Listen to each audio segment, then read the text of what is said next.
Branded से काम नहीं। एडवेंचर जरा डिटेल में बताओ।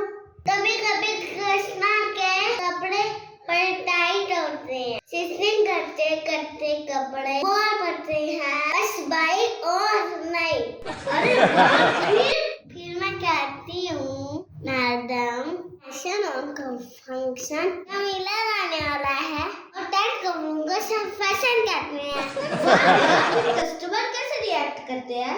अगर वो गुस्सा करते हैं कहती हूँ उन्हें गलती से तेला नहीं आरती समझकर हाय किया लास्ट में ऑडियंस के सामने कुछ कहना चाहोगी? पास गई। कपड़े सिलना मुश्किल है लेकिन मजा आता है और टेलर को कभी अंडर में मत दिखने।